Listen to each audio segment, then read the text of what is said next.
You know, I know there's a lot of um,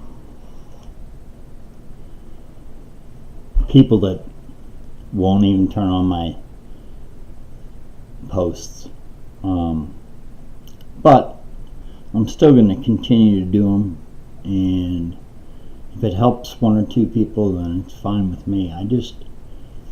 It's so hard for me to continue to just hear our government is just, I've never seen it not work like this. You know, I might have not liked Barack Obama, but in his 8 years as president, I had to honor the office of the president.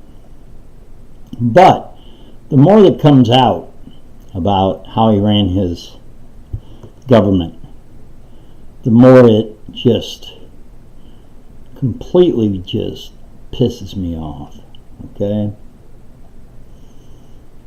Now it seems that one of the patsies that they've set up to take falls for things that, well, I hope will eventually lead to the people actually responsible for these things. But if you worked in the State Department and you watched Hillary Clinton make 40 or 50 million or $500 million by using her Secretary of State status to bargain and get money for bill speeches or just donations to their foundation. And as we were muddling around, which is what the Democrats planned it to be, we muddled around with that stupid email server of Hillary's forever.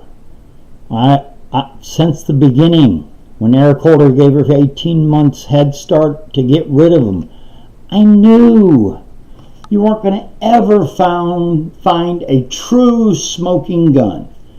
They had 18 months, $3,000 an hour attorneys and 5 aides go through every email she had and then bleach bit all of those that they didn't like. Now, that's definitely a destruction of government property, but Hillary says, oh, I was just workout videos and yoga videos and Chelsea things about this or that. You know, she said she deleted 33,000. I bet it's close to 500,000. Okay? There's no way that you make $500 million in 17 years having 2 public jobs. There's no way to do that. And for the people that sit back and say, oh yeah, Hillary hasn't done anything. Well, you know what? I wish I could find a job for me or my son who just graduated with a degree in mathematics.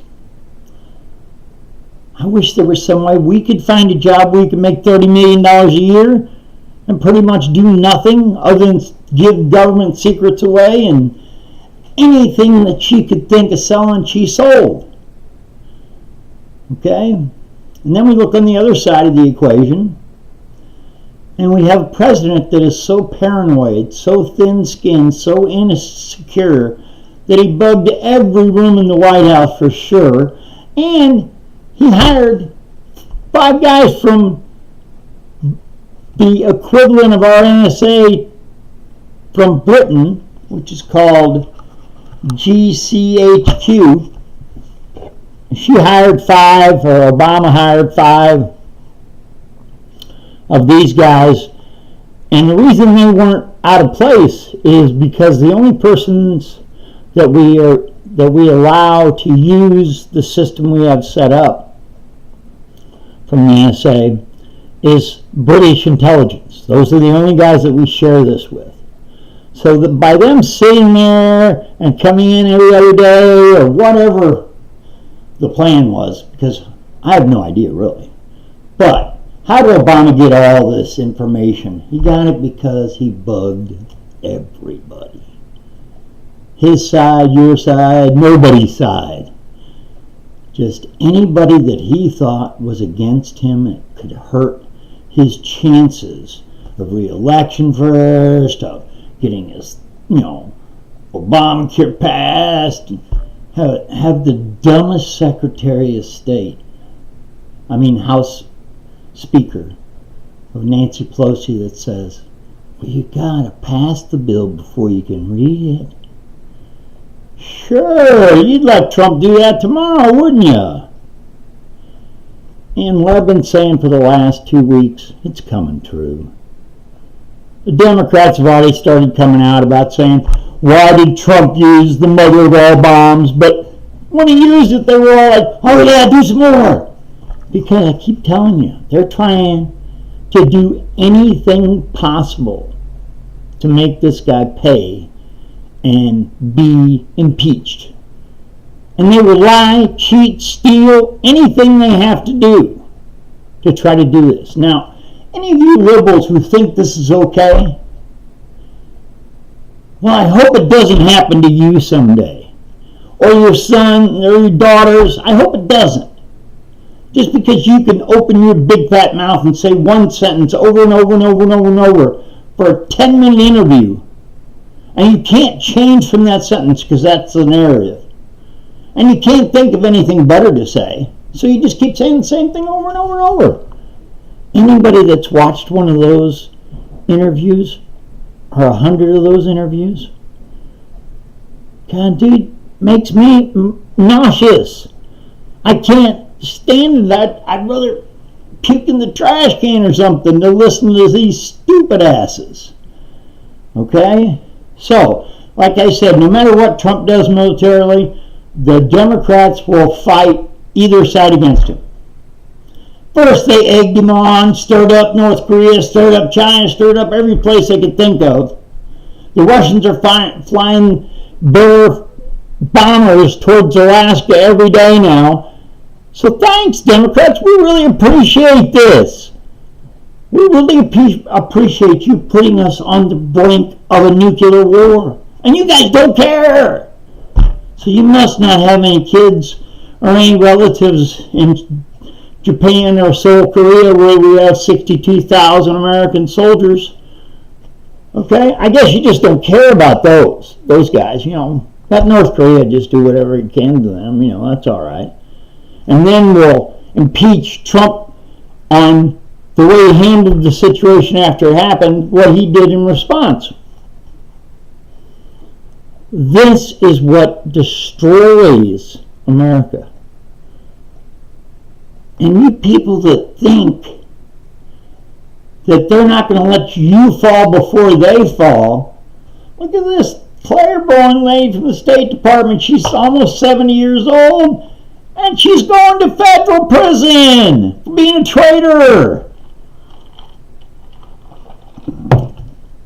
I told you, there's going to be a line of dominoes, and they'll start falling one by one by one until these people start realizing that the Democrats have left them hung out to dry. They don't care. As long as it's not them, then they don't give a shit. Oh, sorry that she did that, but she wasn't connected to anybody else. Right. She was just sitting there watching Hillary Clinton make $500 million or something, and she wanted a piece of it for herself. Those are the things that have just drove me insane with the way the press. Oh my God, why did we allow foreign billionaires to prop up these Washington Post, New York Times, all these businesses that were MSNBC, they were all going to go out of business. They had no leadership or anything, but now, since these billionaires have propped them up, they're lying twice as bad now. And I don't understand how you people can watch lies. And you know they're lies. And they're said over and over and over and over and over. And you just go, oh, it's all right because if we can get rid of Trump then, But I'd like for any of you people, to tell me exactly, specifically, what Trump's done to hurt you. How's he hurt you? And that's what I want answered from all the liberals. Don't keep saying all this crap. Tell me exactly how it affected you. Like Berkeley, California saying, oh no, we're not letting Kohler come in here, but we'll let, terrorists from, Weather Underground and places like that come in anytime. But there's two parties. And they have Republicans on their campus too. But screw them. We don't want to hear any of their talkers. Because there's violence that happens. Well, why do you think that happens? Because George Soros pays for it to happen, or somebody else pays for it to happen. So this one's done. I'm telling you, you guys better start paying attention to shit, or it's going to go away.